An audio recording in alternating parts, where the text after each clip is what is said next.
welcome everybody to this new episode of CCIR's Student Spotlight Series. With me today is Anyu Lu. Anyu is a sophomore currently at the Shanghai World Foreign Language Academy. During her time at CCIR, Anyu studied macroeconomic theories and policies with Dr. Brian Rolls from Oxford. And today, Anyu is joining us to talk a little bit about her experience at CCIR, as well as her research project, which concerns some of the gender dynamics in the electric vehicle market in China. So first things first, Anyu, welcome. Hi, I'm Anyu Lu from Shanghai World Foreign Language Academy and turn a sophomore next semester, and I'm studying the IB. I'm interested in economics and business, and that would be the two majors I'm mainly aiming for university. Cool. So Anyu, first off, I just want to say thank you for joining us. Just to begin, maybe you can tell us a little bit about your initial interest in business and economics. So how did you end up picking this particular course when you came to CCIR? So I became initially interested in these two aspects because I've got two patents. So one of it was used in a product that goes into the market. So because of all this happening, I started to learn a bit of economics and business to understand the general situation happening. And in all this process, I became really interested in this aspect and want to look for further experiences of studying all this stuff academically. So I headed for CCIR. Cool. Can you tell me a little bit about those two patents? So one of it was applied actually pretty early and was a very like simple thought. That is when I was in primary school, the students, because they're so not so high, so they could not clean the high places in the classroom when we were doing the general cleaning. So I designed a stuff that is something for cleaning and it can change its length so they can clean the higher spaces without trying to stand on the chairs, which would be pretty dangerous. And my second pattern is a foldable saddle that can be folded 3 times so that this is put into use with an e-bicycle, which can also fold its size, which actually released to the market. That sounds really fascinating. So why don't you tell me a little bit about, why don't you first go ahead and explain roughly what your course was about? So as I mentioned earlier, you took Dr. Rolls' course on macroeconomic theories and policies. So in just a few sentences, can you maybe sketch out what the overall content of this course is? So for the lecture session, we basically first for the periods for the first half at least, we do peer lectures with the professor, introducing some basic terminologies and theories of economics. And for the last half of the session, we mainly explore on our own ideas of how to write the papers and how to develop all these thoughts and organize it finally into an essay. So why don't you tell me a little bit about sort of what macroeconomic theories and policies was really about? So what is the content of this course? The content is, I think it's basically self-explanatory when you look at its name. So macroeconomic theories is we mainly introduce the theories and also policies. So for the policies part, there is monetary and fiscal policy. We explain how it works and the formulas used to calculate how everything is working out. And the particular situations, for example, we study formulas related to employment, so on and so forth. I guess one of the questions I'm interested in here is, given that you had come to this economics course with sort of more business interests, has the sort of work on macroeconomics actually helped you understand your business problems better? Yeah, I think definitely because these two parts are so deeply related. For example, the paper I'm doing is about electric vehicles in the Chinese market. So the results actually can serve as an indicator for the people who are working for the marketing of electric vehicles. So I think that this really helped me to understand a lot of things. Mhm. So let's talk a little bit about your research paper in particular. Then, so you for your research paper looked into the differences between consumer demand in China on along sort of different among different genders for electric vehicles. So tell me a little bit about, first of all, what drew you to this topic, and then some of your findings. So I'm kind of really interested in green consumerism. For example, my foldable saddle is also designed in a period when the whole country is aiming for the goal of carbon neutrality. So when it comes to now, I really wanted to do something related to electric vehicles since it is also a kind of environmentally friendly product, and the country has been spending much attention on it. So for me, yeah, that's basically where my initial interest come from.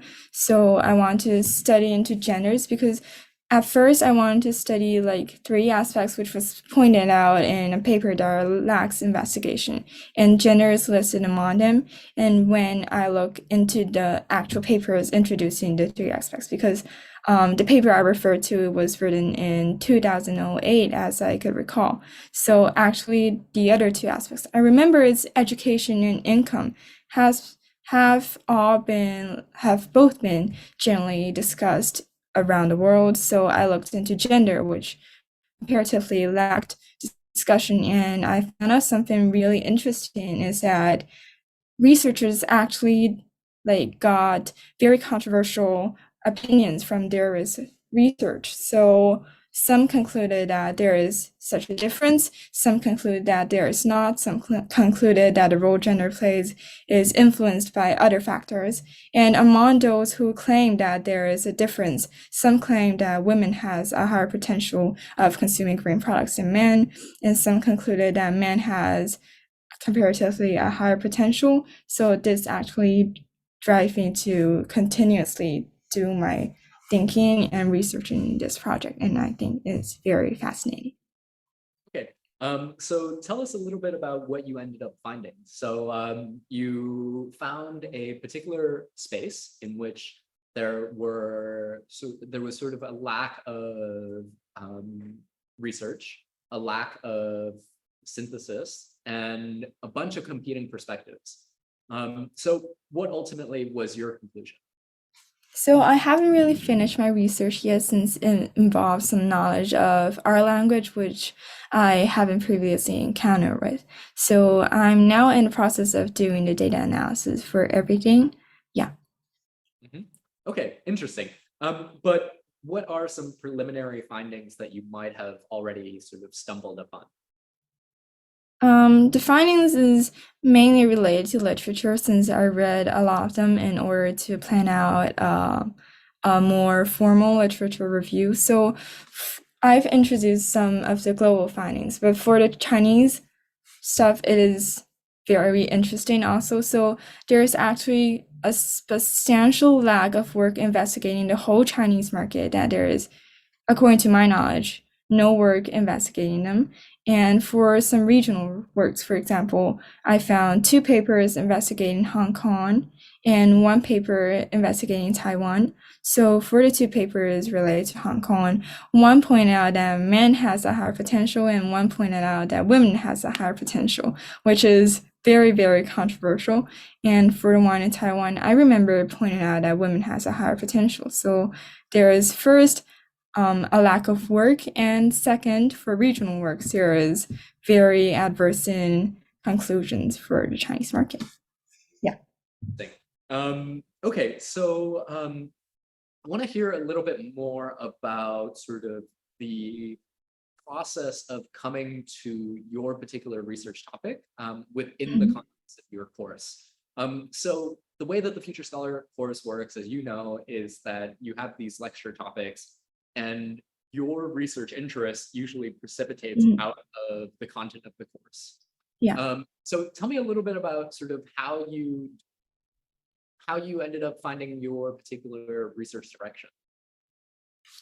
So it's mainly out of our own decision to point out first a general topic you are planning to do, and we sent it to our professor and he looked upon it and he offered advice. For example, for mine, it turned out to be very general because at first I designed to like investigate three variables and not only in the Chinese market, but for the global market, which will be substantially hard for me. So with continuous discussion with the professor and also with our classmates, we finally nailed down our own research topic. Yeah, so it's basically a combination of general discussion and also our own opinions. Cool. And tell me a little bit about your experience working with Dr. Rolls and your TA. So I think it's very, very fascinating because like for the parts when we are doing the whole lecture stuff, there is assignments for every course, and this is college level assignments. So they turn out to be really hard for me. And Dr. Rolls is obviously teaching very hard courses in a very rigorous university, but he is very willing to explain everything related and and the assignments for us. So it turned out to be a real stimulus for me to continue my studies on calculus because much of it is required. And when we started our course, I almost knew nothing about it. And for the TA session is very different from the lecture stuff. For a TA, we discuss how to write our papers, how to form our opinions, and how to sketch out a structure of our papers.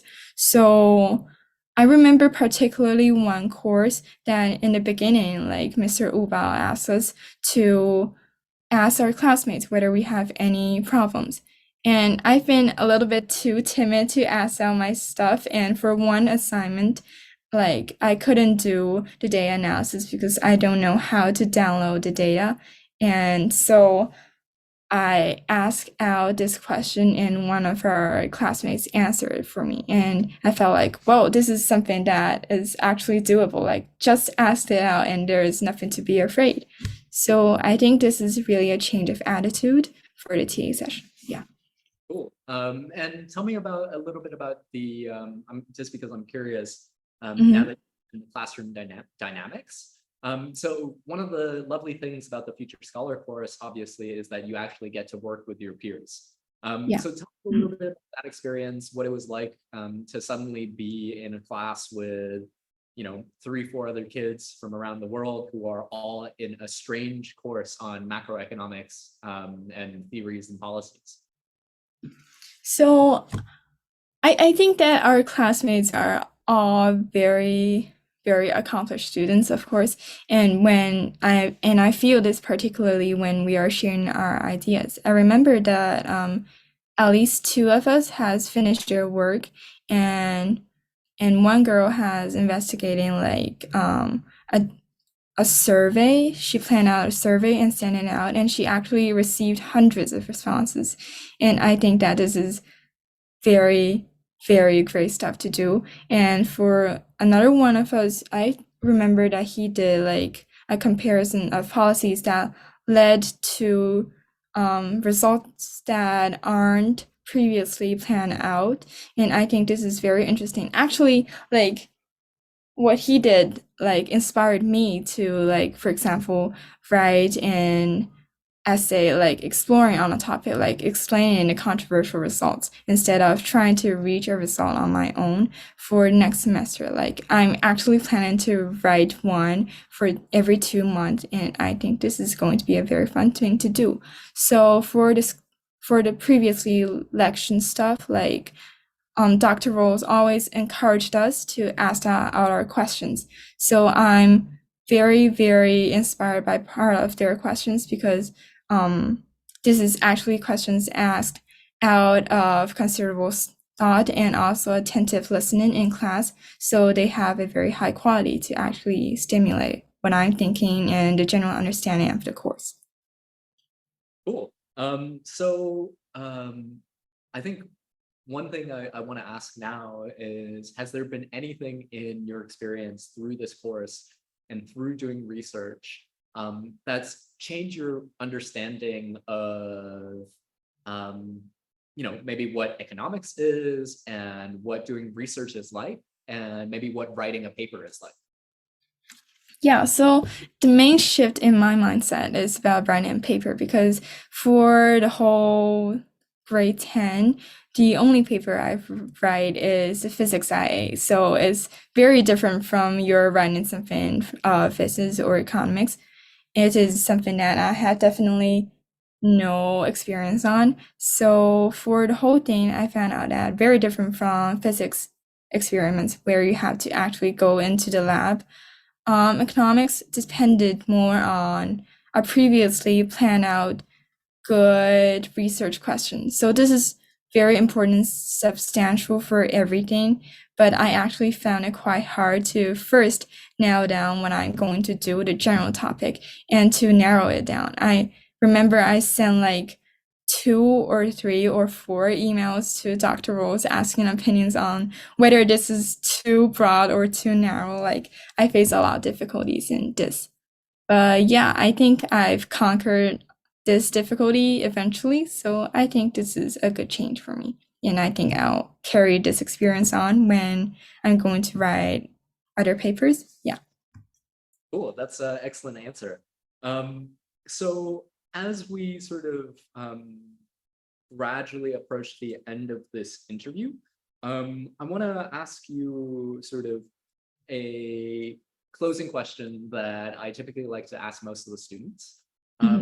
And this is, if you now encountered a prospective student who is a little bit scared of doing research, who's never done research before, and maybe like you, suddenly wants to come to CCIR and do research in a whole brand new field where you've never really had that much experience in. What would you say to a student who is a little bit, let's say, afraid of or nervous of embarking on this journey? Well, I would definitely recommend all this stuff for him because for me, this is a very precious experience. And this is a combination of both personal thoughts and also the inspiring lectures that we are given during the whole period. So I think this is really a stimulus of thought. And don't be afraid that if you're not very familiar with this field, me also is not very familiar with macroeconomics before I enter this course and actually take it up. So I think there is nothing to be afraid. Like this course is designed to push your limits. So there's nothing afraid of being ignorant because it is a problem that is solvable when you're gaining more knowledge. Yeah. That's a fantastic answer. So with that, I think I'm going to start wrapping up this interview. So I really like that final answer where you said that ignorance isn't a problem. You're here to learn. So that's exactly the place where you would expect yourself to be. So with that, Anyu, I just want to say thank you so much for taking your time today. It's been wonderful to learn about your research experiences. And I just want to thank you for your time, and I wish you best of luck in your future intellectual endeavors. Thank you.